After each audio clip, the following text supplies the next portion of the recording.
Good morning from London. I'm conscious that there are many of you joining from different time zones from around the world. So a really, really big welcome to all of you. I'm Chi Hung Sin. I'm from Traverse, and I find it really surreal to be chairing this panel from home, but at least I've changed out of my pajamas for the occasion. So, I'm conscious that all of you would be old timers now in terms of Zoom meetings, but just in case, our good friends at the Go Lab is going to put up a slide for you all to see about some of the Zoom ground rules. And that is really just to make sure that the session runs as smoothly as possible. So let me start by first positioning this panel discussion.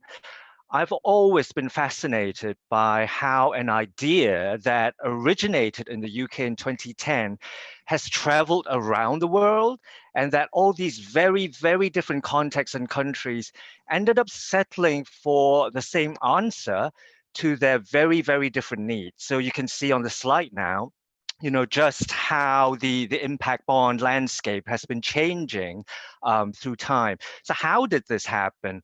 How did all these very different contexts land on the same solution? And actually, is it the same solution we're looking at? Or does the term impact bonds obscure more than it illuminates? My own work in the UK and Japan, Hong Kong, and Abu Dhabi, I've certainly noticed some very, very distinct differences across each of these ecosystems. Very different motivations, different challenges, different opportunities. And at the same time, I still think that our understanding of what impact bonds are for and how we look at their successes is still very much underpinned by a strong Anglo-American thrust. So I'm interested to find out how and whether it evolves when we bring in different voices, new voices into the conversations, especially those areas that are newer to the impact bond journey. So I'm absolutely thrilled to have the privilege to introduce you to the stellar cast of panelists that we have today, who will be sharing their insights and experience from different parts of the world. So without further ado, let me start with Alexandra Lebedeva. Alexandra is Managing Director at WebRF, and Alexandra joined WebRF, which is Russia's National Economic Development Institution, after winning the Leaders of Russia 2018 competition. She is now in charge of developing and promoting social impact bonds in Russia. She helped launch the first Russian SIP last year in June 2019 and is currently supporting more than 43 Russian regions to engage in social impact projects. Next, we have Mathilde Pellizzari.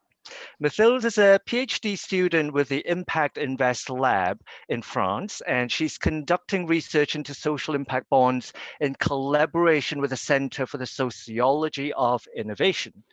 Through her research, Mathilde and the II Lab are seeking to really enhance transparency on these topics to inform future practice, not only in France, but also internationally.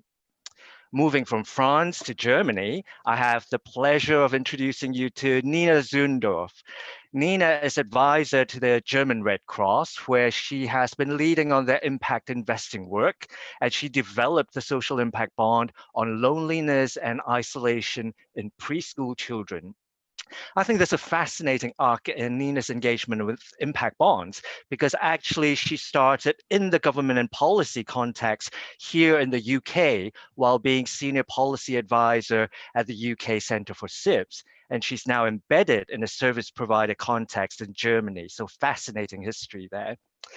The next few panelists are all from Asia. Let me start first with Kevin Tan. Kevin founded Trisector Associates, which is based in Singapore and is their chief exec.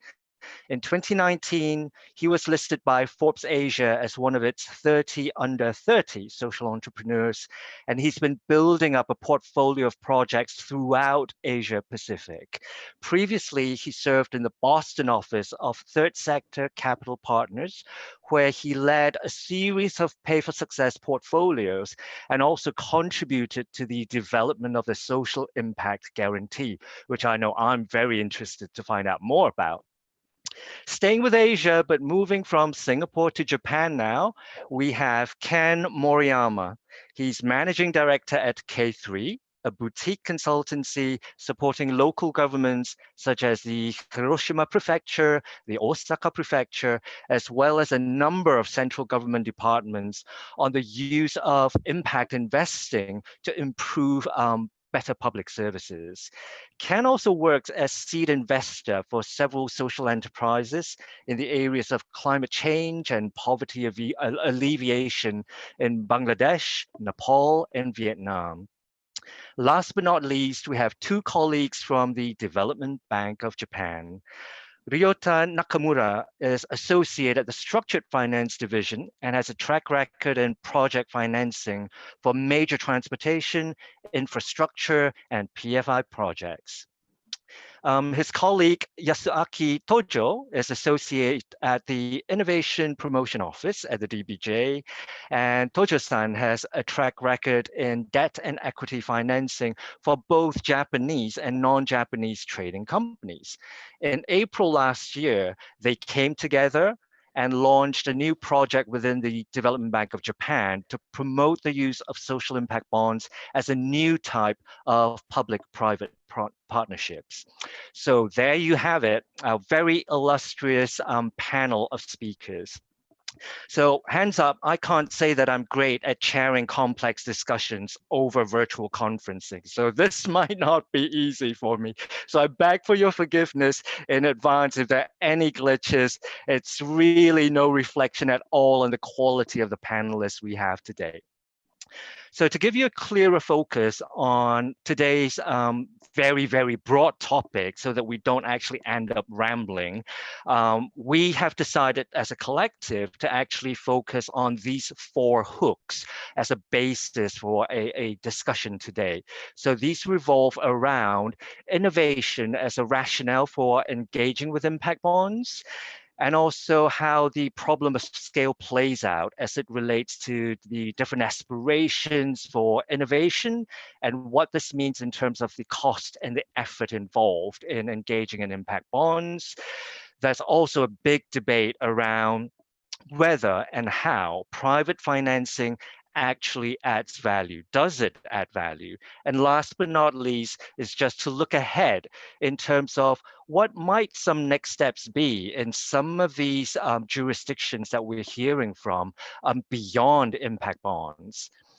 So before we kick off the discussion, we'd like some audience participation here. So colleagues at GoLab have designed a quick Zoom poll, and this is coming up on your screen now. So if you could take a couple of minutes to fill it in, and just note that you have to actually complete the whole poll before you can submit it. So take a couple of minutes to do that, please.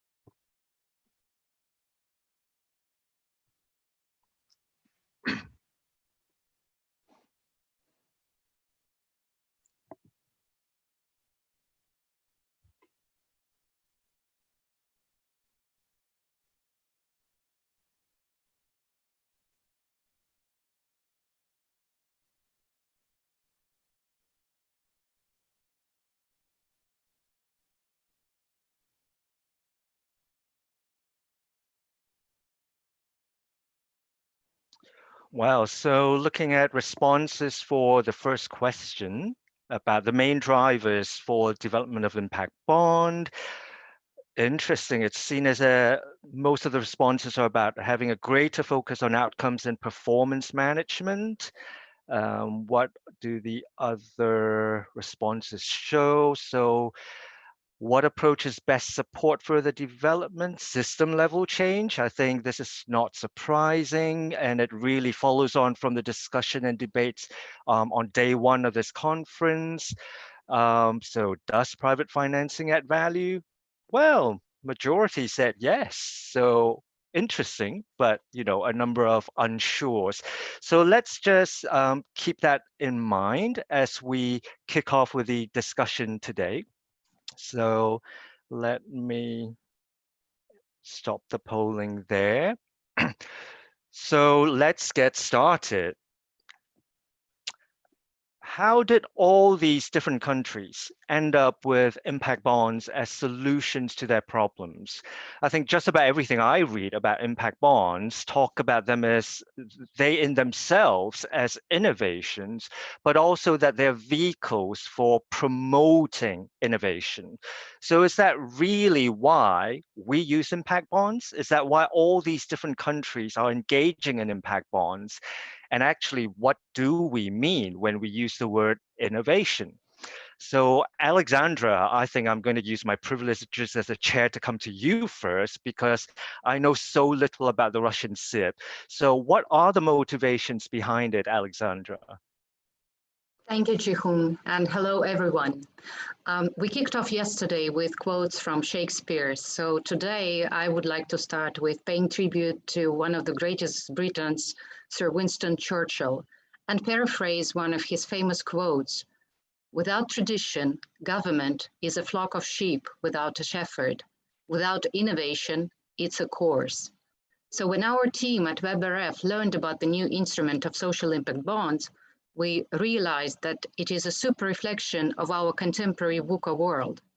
Designed to solve complex social problems, they require true collaboration between government, business, private investors, NGOs, and beneficiaries.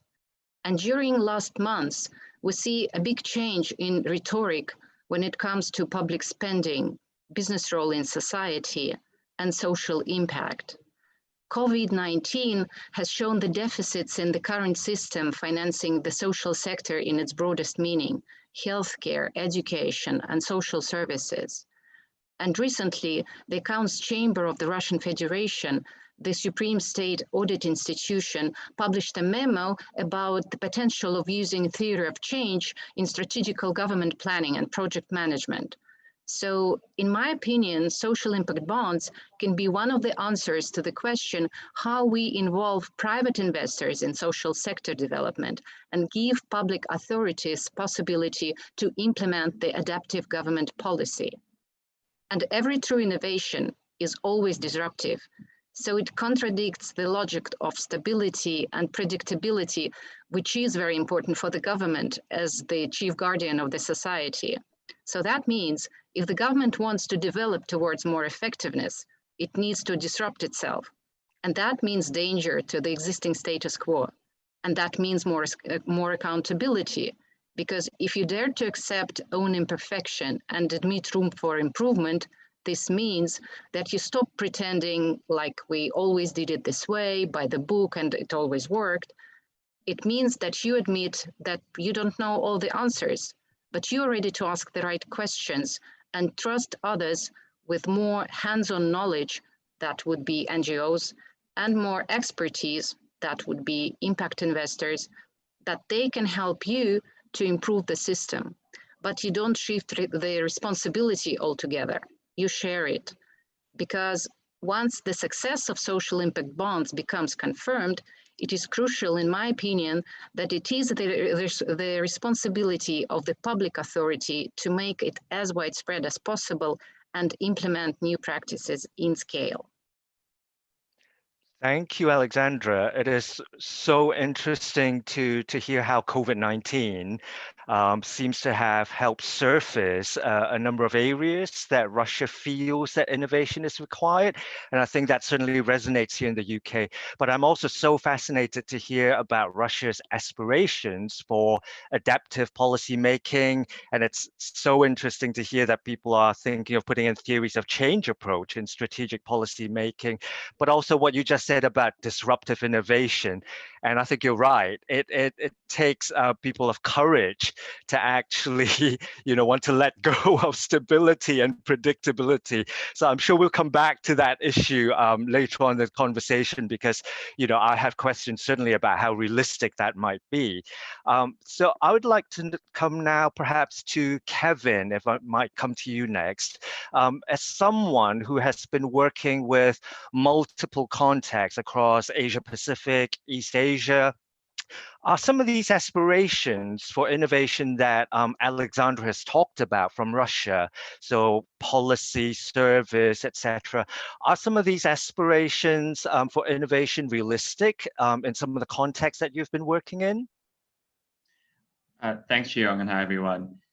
Yes, I do think so, but we'll need to tweak the model in a different way from when, for example, I was doing this in the US or what I've seen in the UK. So the analogy I'd use is just as how a big corporate gets innovation, a corporate gets innovation via two ways. Firstly, some kind of internal R&D process, but also by acquiring external startups. And what I've seen in Asia, at least in the parts of developed Asia where I work, Singapore, Hong Kong, is that government usually already has some kind of strong internal R&D process. And so SIPs really are a form of complementary innovation, sort of like how Apple still acquires startups, even though it has a lot of money going to its own R&D. So what this means in terms of how the SIP needs to change is that, we can't just look at solutions that are already out there and then just fund them, because government could probably do many of those things already. Instead, we need to do two things. Firstly, we need to find areas where government, in fact, feels like it needs complementary innovation. And then secondly, through the SIP, we need to think of it more as a hands-on investment, sort of like venture capital, where the point is to take big risks, build capabilities, broker new types of partnerships, hire consultants, and so on. So I think that's the way in which the mechanism needs to change. I'd say the big barrier here is, of course, that because this has been sold in the West as a cost-saving tool, that makes it difficult for people to rejig it as an innovation tool, and for governments to maybe justify paying for innovation and all the effort that goes into innovation. So I'd say that that's a narrative issue that at least we've been trying to change around in Asia over here. Yeah. Thanks, Kevin. I like the point you made about sometimes it is so easy to underestimate the innovation capacity of governments, and actually there is a huge capacity, and governments do innovate, public sector does innovate.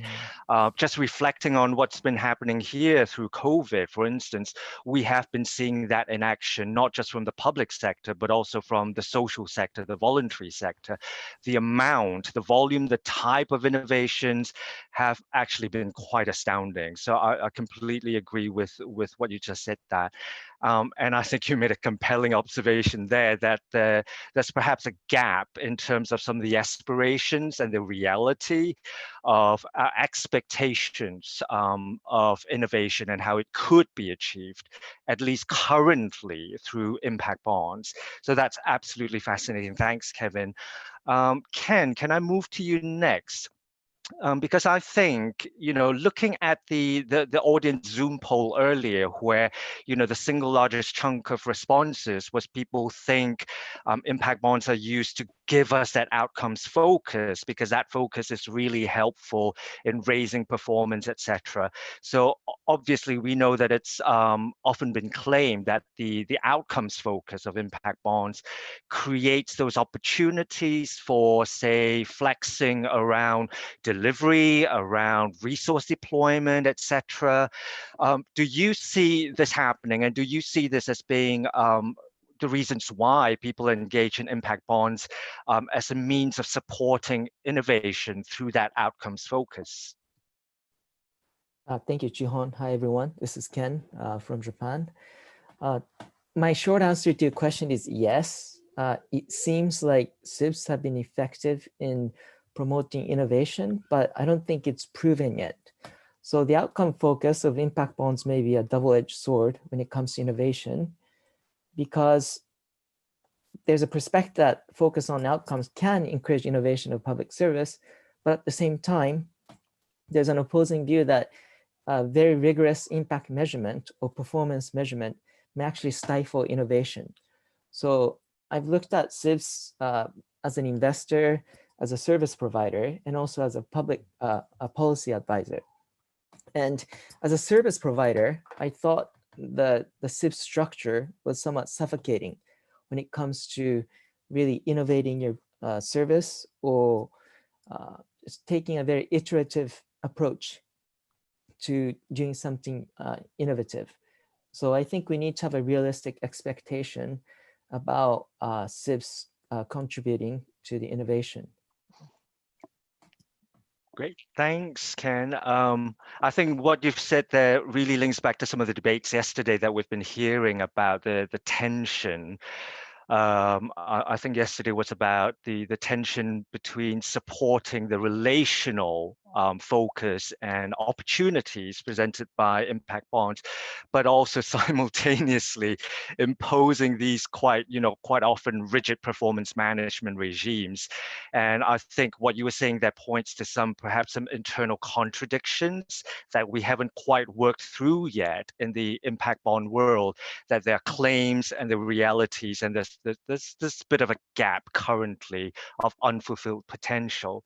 So I'm aware that both you, Ken, and Kevin have just issued some provocations around this thinking around innovation and its rationale for engaging with impact bonds. And so let me come to Nina next, perhaps. And Nina, so do you think some of these claims around innovations or the innovative potential of impact bonds might have been over-egged or overblown? Or, from your perspective, do you think there are other things we might not have covered or we might have overlooked? Thanks, Jihong. It's really good to be here. Hi, everybody. So I actually think there is some evidence that SIPs can generate innovation in service design, as we've seen with one of the first SIPs, the GLA rough sleeping SIPs from the Greater London Authority, which implemented the navigator model. So I think there is some evidence out there or some examples out there for this. However, I also wonder whether it's not just about whether SIPs can generate innovation in practice and service design, but also about how the idea of a social impact bond or the concept of a social impact bond can open the doors for more innovative ways of working. So for example, here at the Red Cross, which is quite a traditional German social delivery organization, we've announced that we would do a social impact bond. And with that, we were enabled to work more collaboratively across the organization, to try out new ways of working, to try out digital platforms, to try out things we usually wouldn't have been able to do because they are such rigid structures, and working here is usually quite siloed. So do you need a SIP for that? Maybe not necessarily. You could also use other agile working tools. But I do think that social impact bonds have a signaling factor. They're considered sexy, new, cutting edge. And this opens the door for different ways of working and innovative ways of working. Thanks, Nina. That's so interesting. So it might not just be about us talking or using impact bonds about the reality of innovation in practice, but actually impact bonds as a conveyor of the idea of innovation, a conveyor of being innovative, and that in itself could still be powerful. So that's absolutely fascinating to hear you say that. And I suppose the idea of innovation itself can have currency. And it's, I smiled when you said it could be sexy.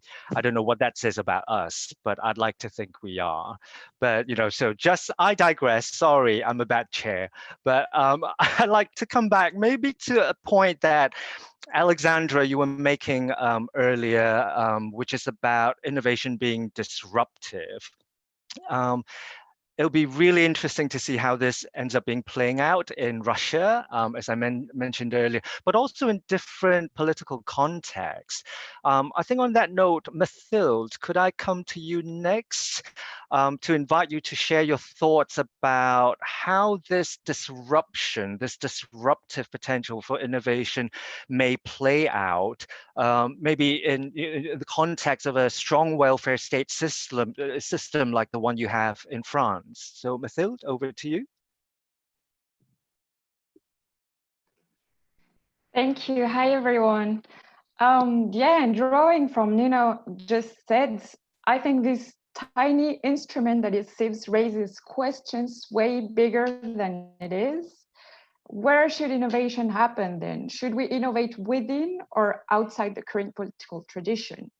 And the way innovation is taken and is implemented depends a lot on who raises the question, whether it is the government, international organizations, impact investors, and of course, it depends a lot on the political tradition in each country. And so what do I mean by political tradition? You've said it, Ji-Hung. In France, I would say it is the one of the welfare state. So what happened in France? Actors heard of SIBS as impact investment gained momentum, as you might know, around 2013, 2014. And the mechanism was received with a lot of skepticism by the social sector as something that could undermine the welfare state and the public funding of social services. And it was a concern that was shared by the government as well as impact investment actors. You know, the mechanism was questioned. So a French version of SIB, the Contrat Impact Social, social impact contract, was designed so it fits somehow the welfare state. So SIBs intended to complement existing public funding for social services, which was limited and did not address, according to the government at that time, new financing needs for new programs and particularly preventive ones. So what has been really important in France is avoiding the competition between public and private funding, and in particular, not replacing subsidies by private funding.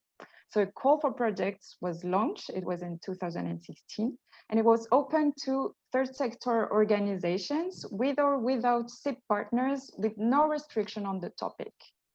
And one of the selection criteria was innovation. That was addressing social needs that are not or are badly addressed without undermining existing services. And another one was additionality in terms of financing. I would then like to underline that everywhere they were launched, SIBs have needed to be adapted, and through this adaptation phase, what actors want as social and social policy has been questioned and reaffirmed, and that's what we've seen during this discussion and what I find really interesting. Great, thanks, Mathilde. I think that's absolutely fascinating what you just said about how the welfare state framing caused impact bonds to take a certain path.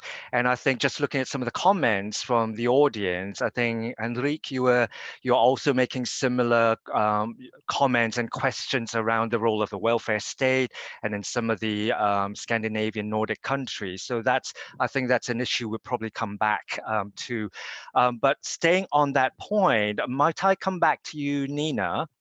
As I'm aware, obviously, that you're working in the context of another country that has quite a strong and perhaps a slightly different welfare state system. So in Germany, from your experiences at the German Red Cross, has the welfare state had any kind of impact on the configuration of impact bonds? Yeah, thanks, Ji-Hung. This is such an interesting question. And thanks to Matilda for her insights. This really rings true, what she just said. And in a way, it really applies to Germany as well. So a little story comes to mind, actually. I told my dad about social impact bonds a while back, and my dad is a public servant, you could say. He worked in local government for all of his life in Germany. And at the time I was working in the UK, and I was so fascinated by social impact bonds. So I told him about it, and he had this blank stare on his face. And he looked at me and he said, But why would you implement this complicated funding mechanism with private sector funding if the state could just pay for the service and if the state could just provide for it? And this kind of resonated with me. And I think it kind of rings or resembles a lot of German perspectives on social impact bonds. So the starting point is, you know, the state should fill the gaps and should pay for the social services. There's really, especially in the social and social sector organizations here, a skepticism towards private investment coming in. And at the same time, you know, we haven't been plagued by austerity like the UK in recent years. So in a way, we haven't had the pressure to be forced to innovate as much and let more private sector funding in. However, I will say that in recent years in Germany, we've seen the emergence of investors, social startups, social businesses entering the social economy. And this has created pressure, and in my organization's point of view, could pose a threat to the welfare state as it is. So that's when we then said, all right, you want to do innovation, you want to do a social impact bond, let's do it, but let's do it with us, a traditional welfare organization, and let's do it in a way that complements the welfare state and doesn't pose a threat to it. Great. Thanks, Nina. That's absolutely fascinating. Thanks to you, Mathilde, for sharing those perspectives from, you know, strong welfare state and that conditioning effect on the direction that impact bonds have been going along in your respective countries. And just looking at some of the messages from audiences, I think there's a big debate going on about you know, let's be clearer about what we mean by innovation. And certainly, I think the different speakers have talked about innovation quite differently, both in terms of service redesign, agile policy, but also innovation as an idea, whether innovation is disruptive or, you know, I think James Ronicle in the chat, you were talking about, but there's also incremental innovation, there's improvements to management styles, etc. And there's a comment in Emily, an observation that actually, when you look across impact bonds internationally, there are very few untested models that we are actually backing things that are already known, for instance. So, you know, how does that make us reflect on some of these claims about innovation? On that point, on that question and observation, Kevin, could I come to you? Because I think in conversations with you previously, I do remember that you had made a similar comment about impact bonds currently still by and large being used to back existing interventions. And how does that make us look at innovation? Yeah, you know, I'd say that it's just because the mechanism has been used to solve different problems in different contexts. So back when I was in the US, for example, the government had a more limited role just because of the social contract there. And nonprofits had a lot of autonomy and a lot of evidence-based interventions. And so in that context, what it made sense to do with SIBS was to sort of be a broker, find the best evidence-based interventions that existed, made sure that they were implemented to fidelity, and then sort of serve as the bridging function between that and the government, right? So that was the problem there. And so that's why we see what we see. In Asia, though, the context is a little bit different. You know, it's not the case, I think, that the social sector organizations are as large as the US. The social contract is actually often the reverse. The public sector is much bigger than the social sector. And so I think in the Asian context, we'll need to do a lot more building of solutions as a result. And actually that may be where maybe more untested interventions might come into play. But I'd say that we've just not seen that because we've not seen this in Asia that much just yet. So I'd actually argue it's an artifact of where it originated and has gone to scale rather than because of the model itself. Thanks, Kevin. I think that is such a useful reminder that impact bonds are probably the child of the genesis of where they came from. And, we probably have been reading too much about what they are there to do, etc., because of where they came from at a particular point in time. And I suspect some of your observations about what's happening in Asia might also resonate with, I think, the Russian approach. And I think all these new solutions, maybe more radical solutions, does also take a lot of ambition and bravery for people to actually want to unsettle established ways of doing that. So I think that that's a really, really good reflection there.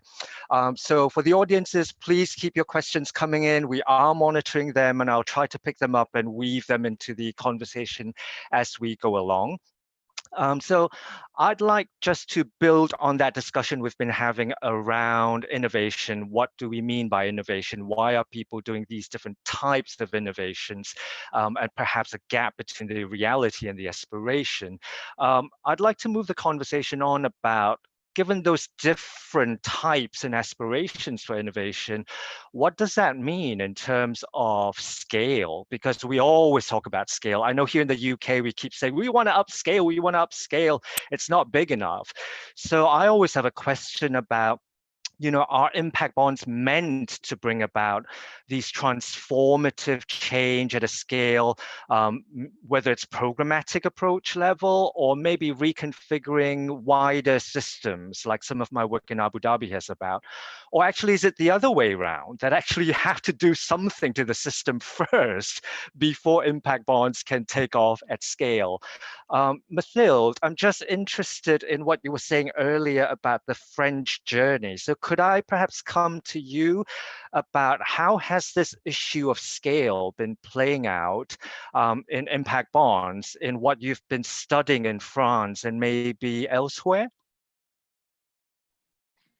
Sure, thank you.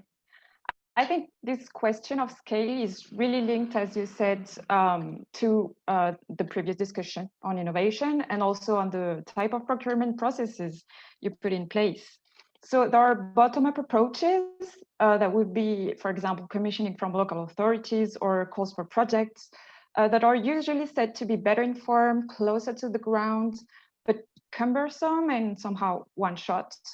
And by contrast, there are top-down approaches, for example, public procurement with rate cards, might be more distinct to social issues, but more streamlined. And they could achieve a larger scale by first streamlining procurement processes and the definition of outcomes. And second, by helping overcome structural challenges through laws, a dedicated office within the government, data infrastructures, as my colleagues here in the session have seen in their respective countries. But as I mentioned before, in France, innovation was really aimed to come from the ground. So in this case, bottom-up meant third sector organizations applying to the call with their own innovative programs. For example, they came up with a microcredit offer in remote rural areas, a new kind of support to avoid dropouts in vocational education, which didn't exist before. But for sure, setting up such diverse SIBs has been lengthy, and in part because the evaluation framework has been tailored to each impact proposition. So the social provider is indeed at the center of the French model, and this has been a feature that has been really appreciated by the stakeholders. But of course, then the question is, will the outcome payer involved take ownership of the program and inform wider public policy with the results? Or will SIBs stay one-shot, very low-scale programs? So since the first wave of SIBs, the government has sought to streamline and to scale them somehow. So a 30 million euro outcomes fund is about to be launched. But as far as I know, SIBs should remain bottom-up innovation coming from social providers.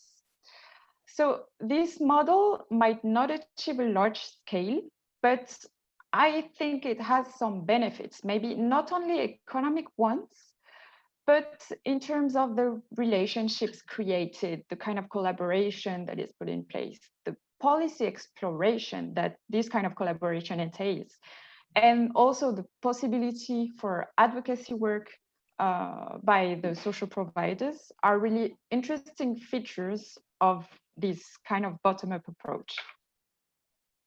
Great, thanks, Mathilde. So provocation there about actually it should be used for bottoms up, and actually the aspiration there isn't necessarily about scale to start with, but actually it's focusing on some relational aspects that people are trying to improve in terms of collaborations, etc.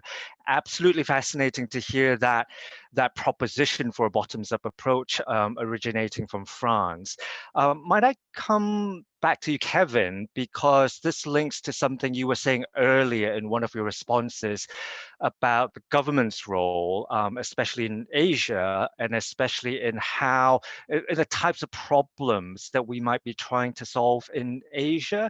So, you know, certainly governments in many parts of that region have a very strong presence, such as in Singapore and other East Asian countries. So Kevin, what sort of approaches are you seeing in those different jurisdictions that you're working in? Is it more bottoms up or top down? And what does that mean for scale? Yeah, interesting question, Chiong. And you know, when I was reflecting on this, I thought of a little experiment, which is if I think I bet I put a bet that if everybody on this call went to Google the amount of philanthropy and impact investing in their country versus the amount of state spending, you would find a ratio of about 1 to 10 at least. And we did this in the US, where, you know, the impact investing market is probably one of the biggest and state funding is probably the smallest, and still that number holds true. So why I started with that observation is because if it is true that you know, philanthropy and impact investing is a small fraction of government spending, then the vision of a SIB is not really the substitute for the government, but rather to sort of act as active capital to try and reshape how government spends its 10x or 20x dollars.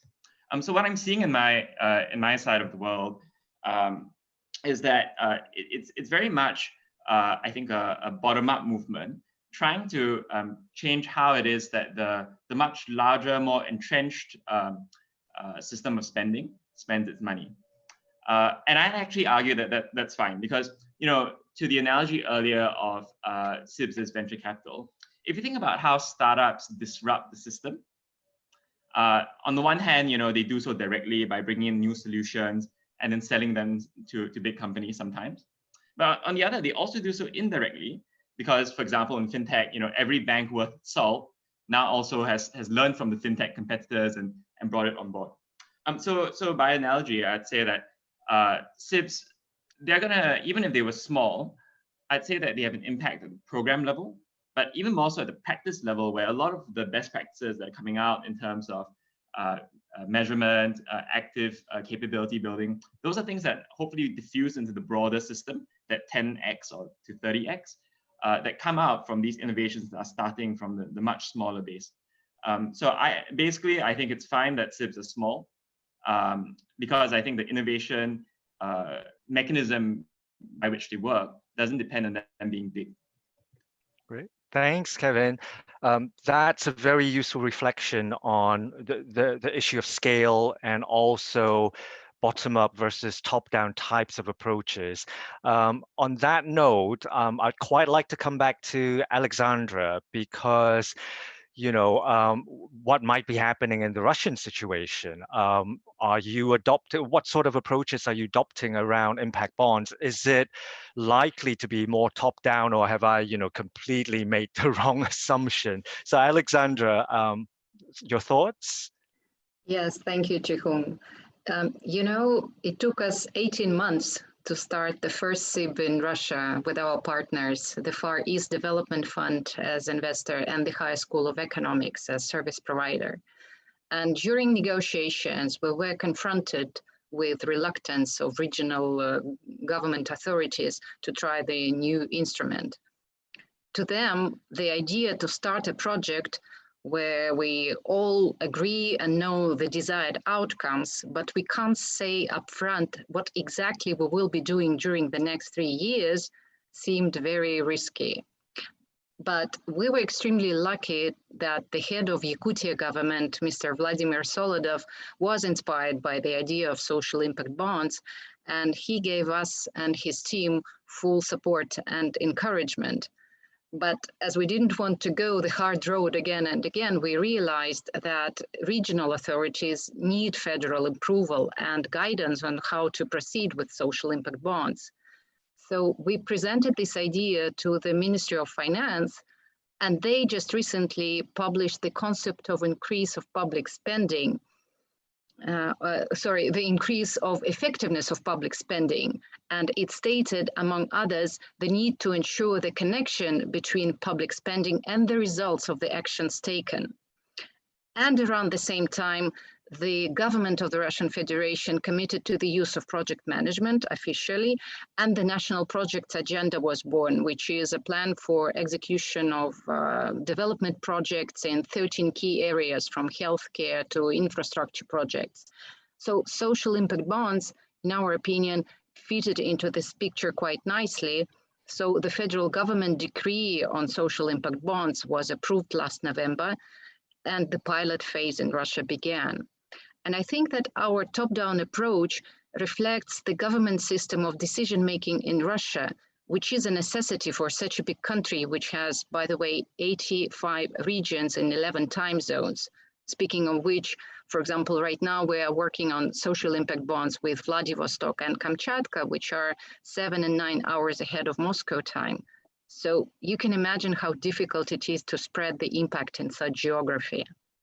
However, after the federal approval of social impact bond model was given, the regional governments received this green light, and we at WebRF were assigned the role of intermediary, and we began to preach. And I know that this is only the first step on a journey out of 1,000 miles.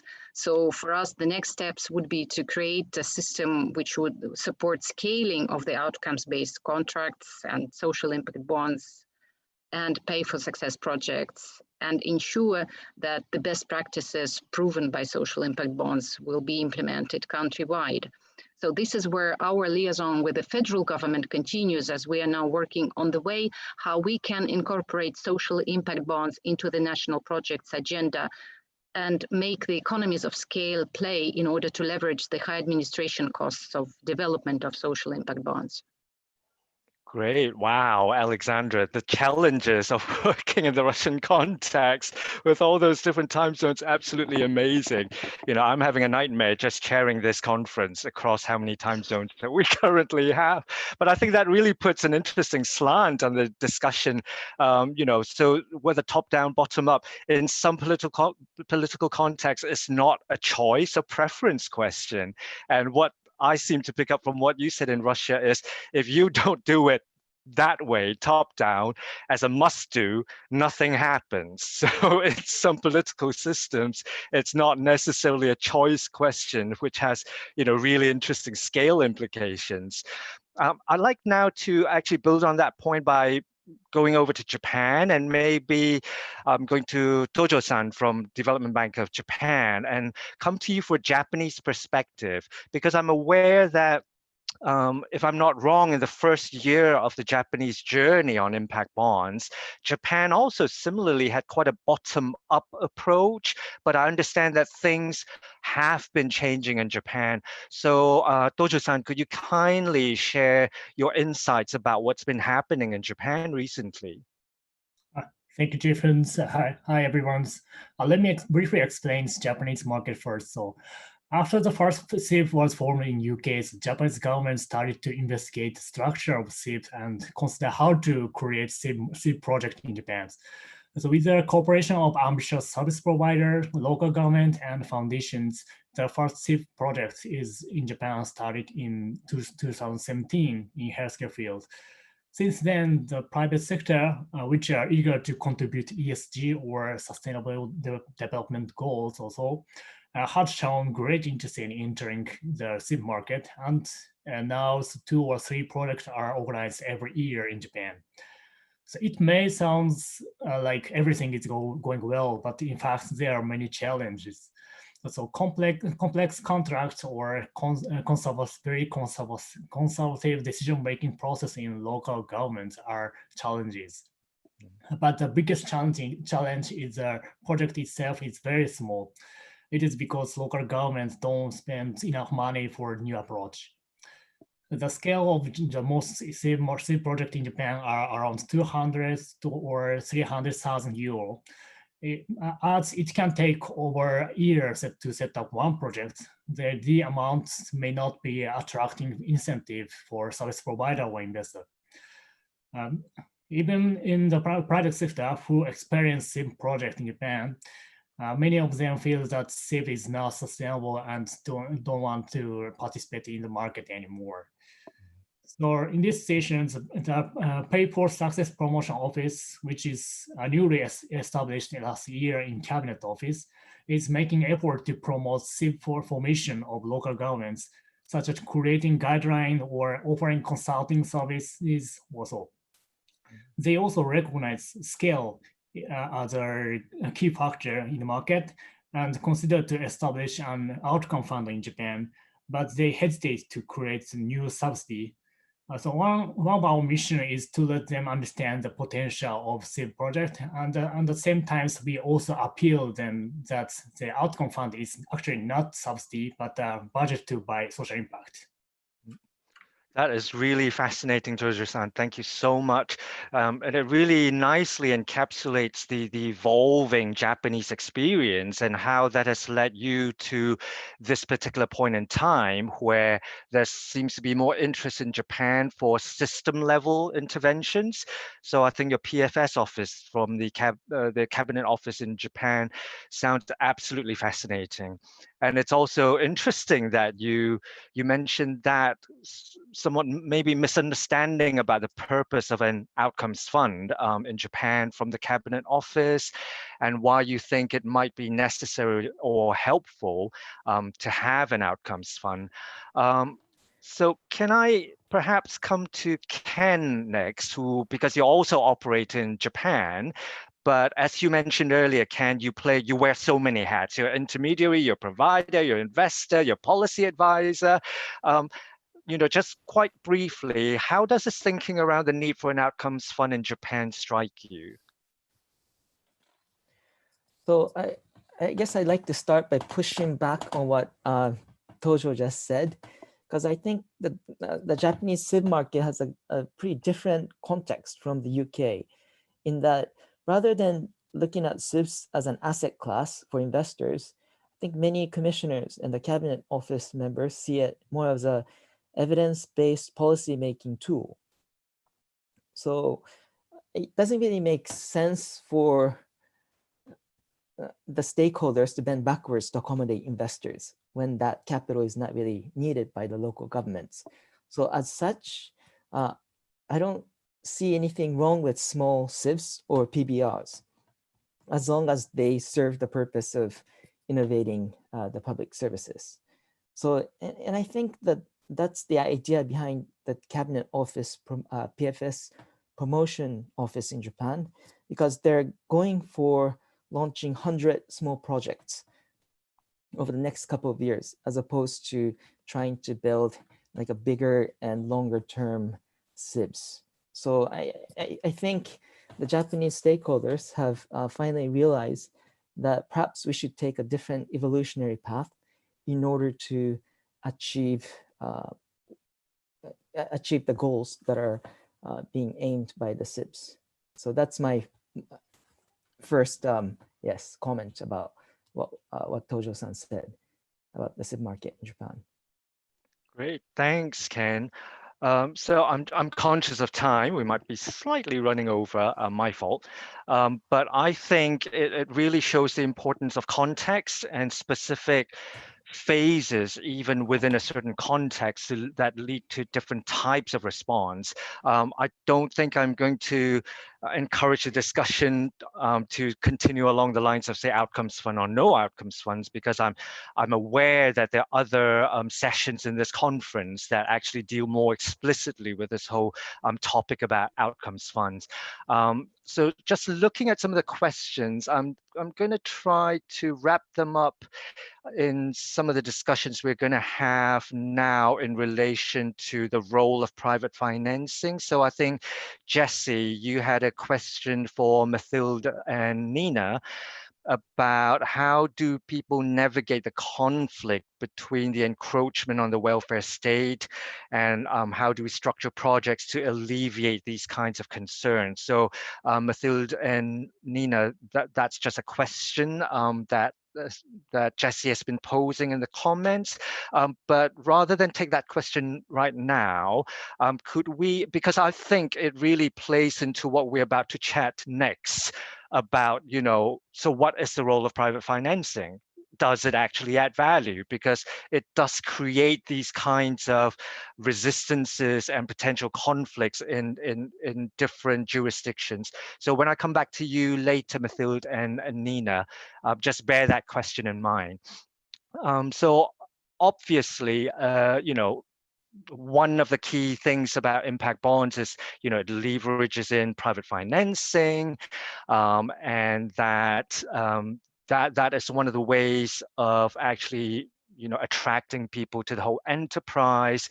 And in scrutinizing this claim, especially in light of what we've just discussed on the issues of innovation and scale, all claims aside, does private financing actually add value?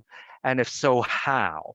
So I'm conscious that we have with us today on the panel actually social investors. So I'd like to come first to another Development Bank of Japan colleague, Nakamura-san, perhaps to invite you to share with us a thinking about why the Development Bank of Japan decided to be an investor in impact bonds, because that, according to what I know about the DBJ, that wasn't your conventional investment approach. So how did that happen, and how did you think private financing plays a role in impact bonds?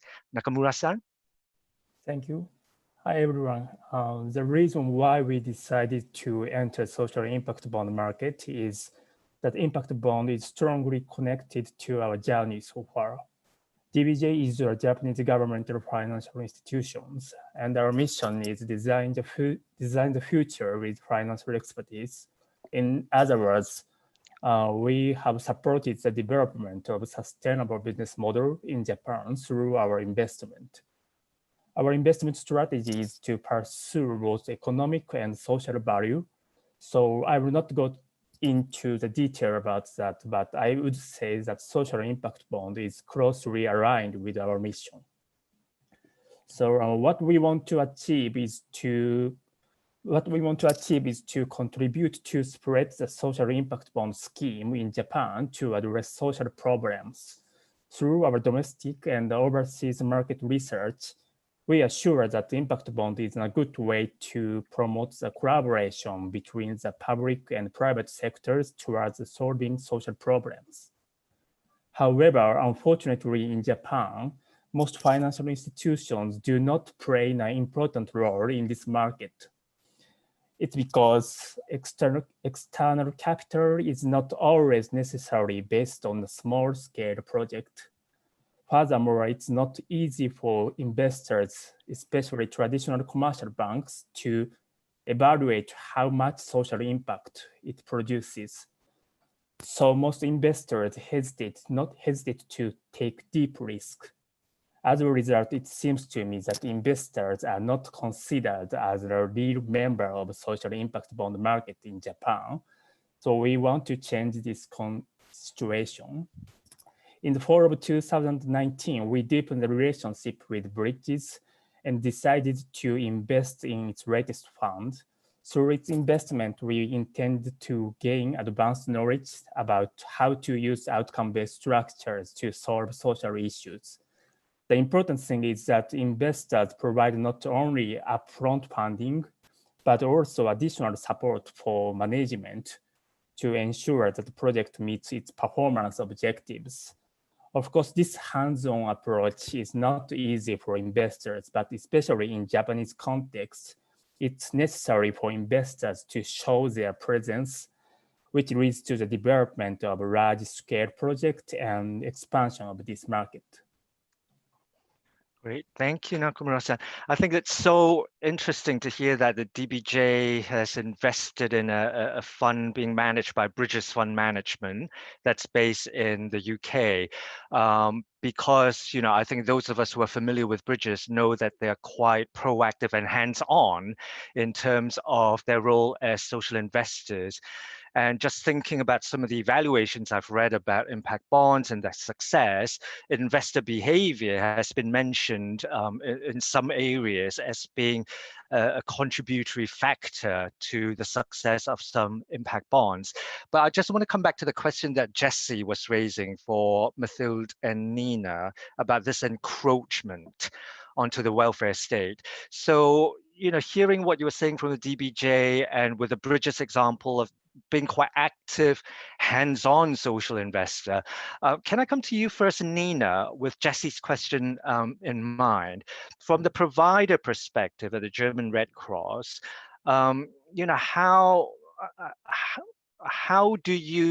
are your expectations and experiences around investor behavior and the role of private capital, especially along the lines that Jesse has been framing in his question?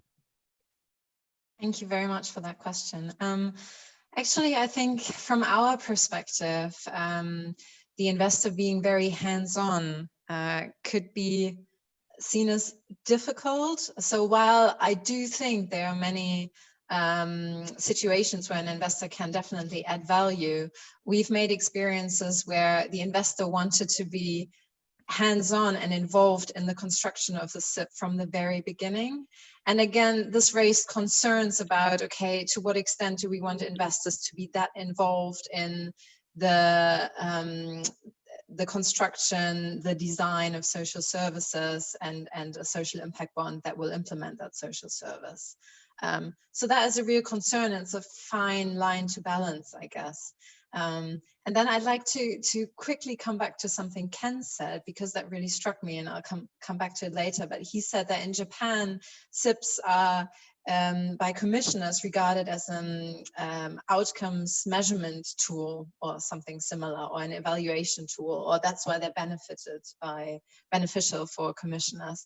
And I think if that's what you set out a SIP to be, then my challenge would be, do you need an investor for that at all? Great, thanks, Nina.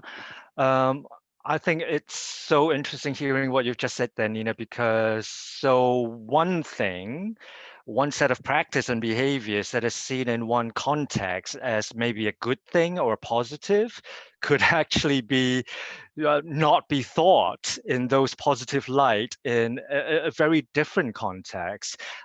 So, could I come to Mathilde perhaps from the French perspective about, in a strong welfare state, and especially bearing Jesse's question in mind about, does private capital encroach upon the welfare state?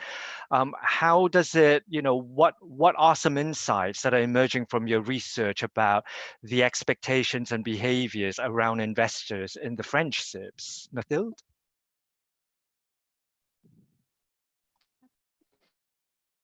Yeah, thank you. I think a really big source of concerns in France was the Anglo-Saxon approach, where investors get involved not so much in the design of the project, because that's what they did in the end, but in the management of social outcomes and thus of social programs. Saying investors could actually divert the intervention model of social providers while pursuing profits. So what seems promising in many places around the world, like in the UK, was not desirable at all in France. However, I'd say private money was needed. I should have started from that, or at least it was needed, at least it was useful to finance the programs that applied to the call, which were struggling to take shape. But concretely, the investors that got involved in the SIBs are socially minded. They are the public bank, Caisse des Dépôts, the CSR department of BNP Paribas, foundations, corporate and insurance, impact and solidarity funds. And they do get fully involved in the design phase and then in the governance structure, but their intervention is in the hands of the social provider. Great. Thanks, Mathilde. I think it's so interesting hearing about these reflections from places with strong welfare state systems and histories. And it's really interesting that we've been talking so much, and I think Kevin and Ken, you mentioned it earlier as well, about how impact bonds and the narrative are so closely aligned to the neoliberal agenda. And certainly the austerity in UK has really colored the way we've been looking at impact bonds and the role that private financing plays. I'm interested in maybe going back to you, Kevin, about countries where there isn't a strong an impetus for public spending cuts, or where governments, as you and Ken both mentioned, could still access capital very, very cheaply. So Kevin first, perhaps, in these contexts that you're working with, why are these countries engaging in impact bonds, and how do they see the role that private financing could play? Yeah, it's a great question, and Nina's dad's story, I think, is exactly the reaction I got for the first 1 year when I came back to Singapore, and Hong Kong as well, right, where there's a budget surplus. Both countries are in great credit standing, so why not just, if you're so sure of the intervention, why not just raise money via the public bond market at almost zero and fund it, right? So it can't be about money. I'd say that's about partnerships. So it also happens that I think in Singapore and places where we work in Hong Kong, partnerships with the private sector are seen as an intrinsic good, because traditionally they've not been quite as involved in some of these more hands-on or more contributing the skills to social services. So I'd say that the balance that we're trying to strike, to Mathilde's point, is how do we get these private investors to play the role of venture capitalists to entrepreneurs? A good venture capitalist doesn't step in and say, entrepreneur, you're out of the company and I'm running it, right? A good venture capitalist should be there to empower the entrepreneur, give them access to networks, take radical bets where other people may not take radical bets, give them access to networks. So those are the kinds of investors that we're trying to push for. Now, not all of them are for profit as a result. Actually, sometimes venture philanthropists are the ones with those right combinations of additional skills. But I do think that some value needs to be added as a result of private financing for this mechanism to be of use to a government with a budget surplus. Yeah. Great, thanks, Kevin. And I think what you've just said there, reflecting upon it, it really shines a light that capital is seen to play different functions, different roles in different contexts from what you're saying, Kevin. And I think that really resonates with some of the comments I'm reading from people like Amal, Fiona, about, it's not just money or not money, but where the money is coming from and how that money is behaving, and different expectations around the role that financing would play. So Ken, as I said, I'd like to come to you next on your thoughts relating to private financing, the cost of capital, because I'm looking at comments where people are talking about, is there a power imbalance, like maybe in Netherlands, where the investors are more powerful and so they can demand a higher IRR, etc. And other people have been commenting on these issues in the comment box. So Ken, can I come to you for some reflections on how you see these issues? So first of all, I agree with everything Kevin said. So I guess to give you a little bit of background, I'm a former investment banker at Goldman Sachs, and I also worked as a private equity portfolio manager. So from that, my investor hat, investing in SIVs don't make a lot of sense. But I mean, having said, I think there is some value to doing a venture capital-like approach to be much more hands-on and adding value to the whole process. Having said, these commercial investors require supernormal return for the amount of time they put into this improving public service, and also the risk or the uncertainty that they take on by investing in these projects. So when you take all these things into consideration, I'm a bit skeptical about private financing adding a meaningful value to SIBs, and perhaps some philanthropic foundations or venture philanthropists can get involved and add a lot of value without really straining the economics of the whole project. So that's my 2 cents. Sure, that's absolutely fascinating, Ken. And I think the issue of maybe paying more, the supernormal profits that you're talking about to stimulate some kinds of innovation at a certain scale, might be that we have to, depending on what you're trying to achieve in your context and the types of innovation, the types of structure, the role of capital that you see it play, that could be fundamentally different risk to reward type equations. And in some cases, I think if I understood you correctly, Ken, you're talking about outcome payers may need to pay more. Is that right, Ken? Can I just check in with you? Yes, far more. Yeah. Sure. But simply put, investors would need to be like much smarter than the commissioners in order to add value. But I don't think this is true in most cases. So I have many friends in both sectors, but sure. It's useful to hear an ex-investor from an investment bank, although you do seed funding now, to hear you say that and make that admission. So it didn't come out of my mouth, but I think that's absolutely fascinating. I'm conscious of time. We've been having such a good discussion here, and I've probably not been sharing very well. But that point you just made, Ken, about maybe needing to pay more if we're trying to be truly radical here, which I think is also a point that Kevin made earlier. Mathilde, could I come to you about that proposition or provocation? In the context of a welfare state like France, how would that that proposal, that proposition go down? That people may have to pay more, the outcome payer might have to pay more? Yeah, I think it's a really touchy issue in the perspective of French actors, and I'm now part of them. I mean, not only the government and social organizations, but also for investors. And that's what's interesting. There has been a long tradition of impact investing in France with a major historical stream called solidarity-based finance.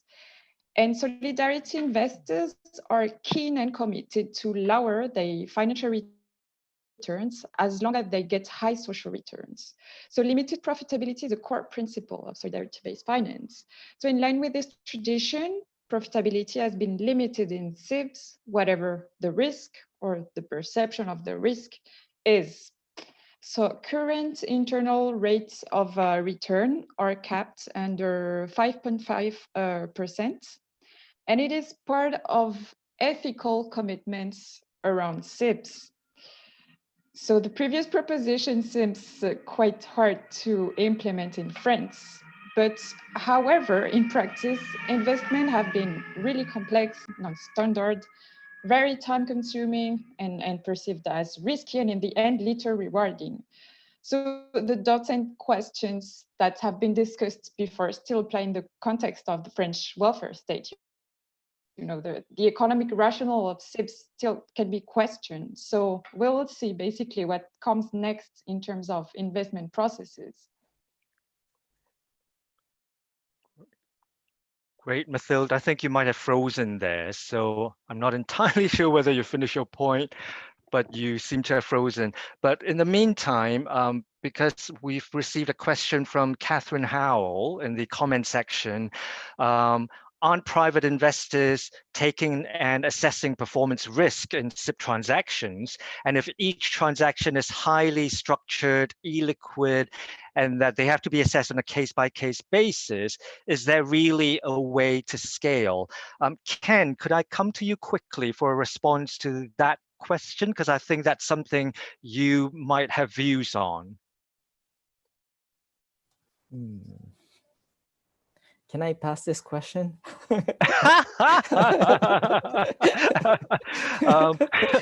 Right. Okay. Who Well, do we pass? I guess that maybe the question should be, I mean, should it scale? So in my opinion, I mean, SIPs and PBRs should probably be seen as the equivalence of feed-in tariff for the renewable energy market.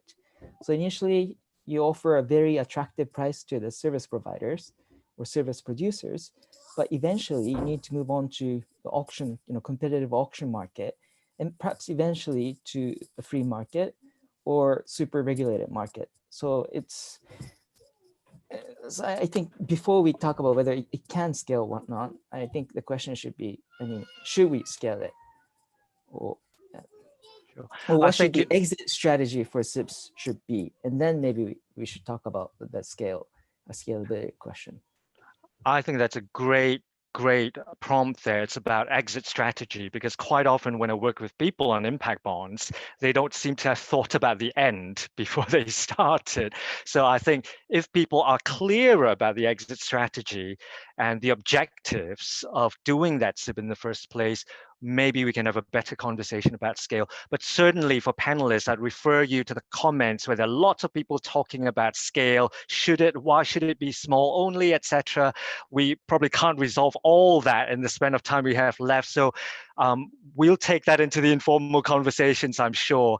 I'm very, very conscious of time. So in the last couple of minutes of this discussion, I'd just like to come to the different panelists with this question about, if it's not impact bonds or not more impact bonds, then what next? So very conscious of time. So could you limit it to like 1 or 2 sentences? I know this is probably being unfair, but we are running short of time. So starting with you, Ken, what next? Okay, so I hope I didn't appear too cynical about the whole thing. No. I think the value of private financing should be really questioned because it complicates the whole process.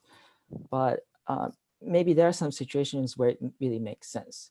So in my opinion, instead of going for bigger and longer term SIVs, perhaps we should be looking at smaller, techy, and more nimble projects if your aim is to drive innovation. So my concluding remark would be, well, really think about the exit strategy first and then design it well.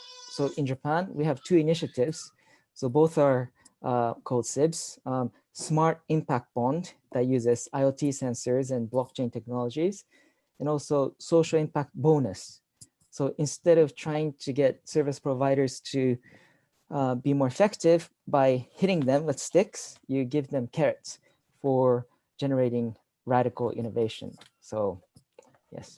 How fascinating. Wow. I'm sure people will want to chat to you in the chat afterwards, but I think I could hear your kids having, maybe some different views than you have in the background, Ken. But now moving on to maybe Mathilde, what do you think are some of the next steps in France and some of the areas that you've been looking at?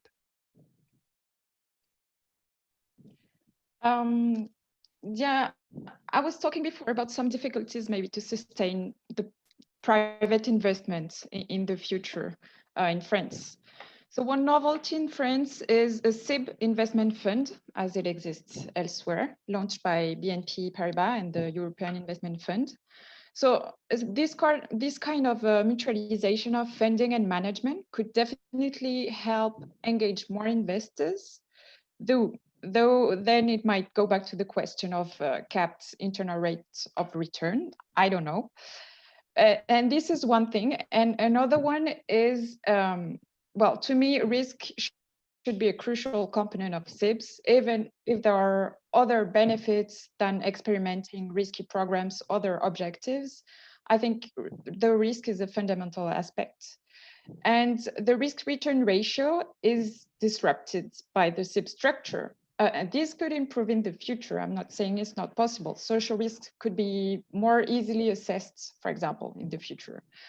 But beside that, at Impact Invest Lab, we would encourage also more donors like foundation to invest in SIBs and take higher risks by paying only by outcomes and impacts and not by outputs, which reduces the risk.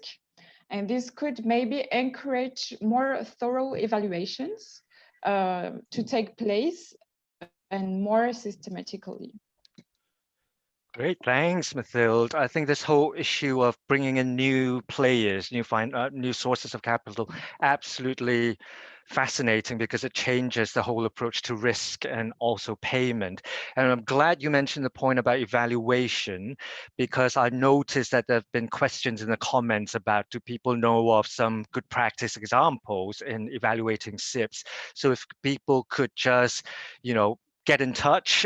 If you know of some good evaluation practice examples, that would be great. Moving on to Nakamura-san. So what do you think the Development Bank of Japan might be doing next? Yes, so we are thinking whether outcome-based structure can be applied to other new fields in order to expand social impact bond market in Japan. In particular, we are interested in the possibility that the impact bond is combined with an infrastructure project or urban development project. One example is a combination of private finance initiative, PFI, and social impact bond. Japan has a long history of PFI for over 20 years, and we have also supported many PFI projects so far. Through this experience, we think that the important thing is not only just constructing, operating, and maintaining infrastructure with PFI at a cheap cost, but also thinking about how to use it in order to create positive social impact. In fact, the Japanese local authority is considering developing projects with this concept. For example, the communication center on the site of old city hall is to be constructed and operated by private sectors with PFI. And then the private operating company aims to improve social capital, which is the connection of residents across generations through the management of festivals, salons for the elderly, provision of opportunity for lifelong learning, and so on, in connection with local NPOs. So that is a new trend in Japan. Great, thank you, Nakamura-san. So it sounds like the DBJ are taking some elements from the impact bond work and experience you have and combining it with some of your more conventional infrastructure investment projects. So I'll be really interested to see what happens next with that in Japan. So Nina, next, coming to you, what do you think from your experience of being embedded in the German Red Cross? What are some recommendations and next steps? Yes, I think in Germany, there's a real appetite to drive better social outcomes and to properly evaluate social services. There's an actual need for that. So on the one hand, I think using a payment by result mechanism might still be too radical for Germany. There might be an outcry by service delivery organizations if they're only being paid for results. So maybe using a bit of a weaker, softer mechanism to incentivize outcomes might be the way forward. So I had the idea of using, I think Ken mentioned it too, an outcome bonus system where, the service is still paid on a fee-for-service basis, but once outcomes are delivered and can be evidenced, the service delivery organization gets a bonus, either from a public sector funder or even from a philanthropic contributor. So I think that might be a possible way to incentivize outcomes and drive outcomes-based commissioning. Great. Well, so I think this social impact, social outcomes bonus is an idea that might have legs. And this just recalls one of the sessions from yesterday where someone was talking about maybe moving from payment by results to management by results or something like that. I could have, misinterpreted that. Kevin, like I said in my introduction, you were involved in developing social impact guarantees. So Can you just, very quickly tell us what that is about, what it looks like, and why it might be suitable? Sure. So overall, I think the tools will all evolve to fit the real objective for why we're using them. And so one way in which this is happening is that, at the end of the day, the social impact bond to me is just a combination of two separate innovations. One is an installment plan, and the second is a money-back guarantee. So we're basically saying, pay us later and only pay us if it works, right? But sometimes, especially in budget surplus countries, they say, look, like we can raise money for cheap, but I like this guarantee idea. And actually, government's pretty used to buying insurance, whereas they're really not used to buying social impact bonds. So the way the social impact guarantee works is it tries to make everything really familiar to government. So government funds things like normal, and then it buys insurance essentially against the program not working. At the end of the day, same thing like in a SIB, we do a measurement. If it works, the government has paid for it. If it doesn't work, the government gets its money back from a set of third-party investors. So why do this, and what are the cons? The pro is that government is very used to buying these things, and so it's a lot easier to apply to existing spending, and to do it in a way that fits with procurement laws and so on. From the investor side, it's great because you can influence how government spends its money without even deploying your own money at all, unlike in a SIB. So you can go invest it in something else. The big problem with it, I think, is of course, with any insurance scheme, a moral hazard. So how do you make sure that the incentives align and the government doesn't try to fail, right? And so over here, we just need to do similar things to what we've done in SIBs, build an active management, just as how insurers try to incentivize us to not fall sick. So that's some of the developments we've been creating, and we do have a SIG that we're trying to develop over here. So hopefully we'll have more to share next year. Great, thanks, Kevin. And I see Emily's comment that she's just posted. I think it would absolutely resonate with what you just said about the tight design that's required to make sure that the perverse incentives are actually designed out of any of these new developments. So again, Kevin, from what you're saying, it just draws my attention to the different roles played by capital and the different expectations for what is desirable.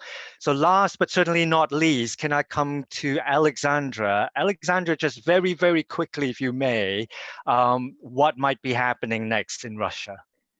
Yes, Chikung. Well, we just started our journey with SIBs, so we don't really plan to change immediately.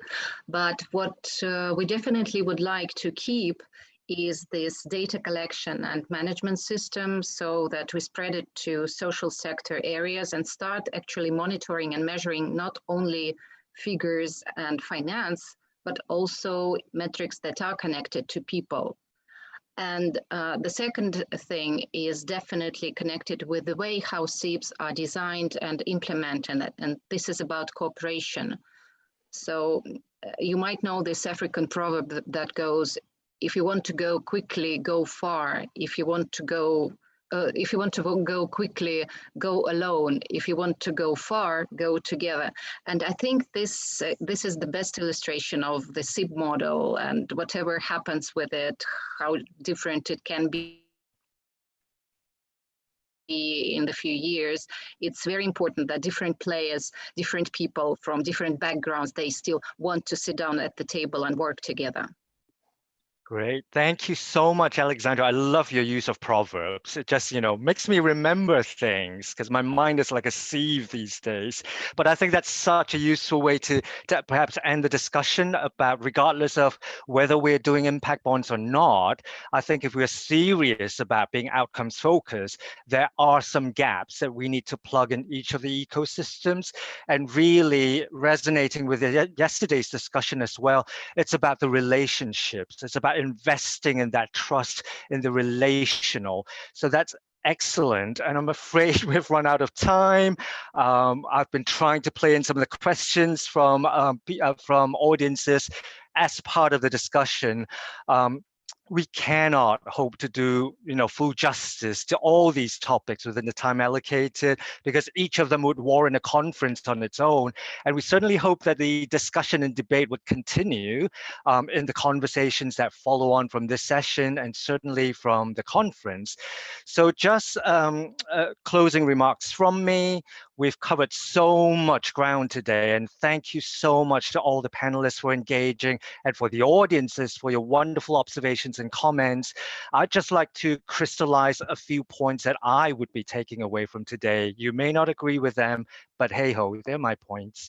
So first, I was very struck by the conversation about what is right or good, and in terms of a rationale for and behaviors around impact bonds in one context may not be perceived as such in a different context. So good practice from one area could be resisted in another as being inappropriate or even undesirable. So I think our ways of looking at what success looks like probably needs to be more nuanced.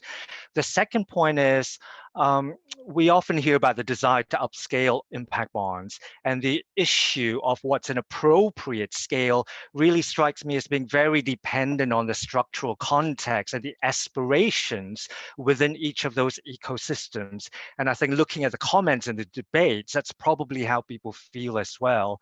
And last but not least, my third takeaway is, we really do need to be much clearer about the different roles that capital play.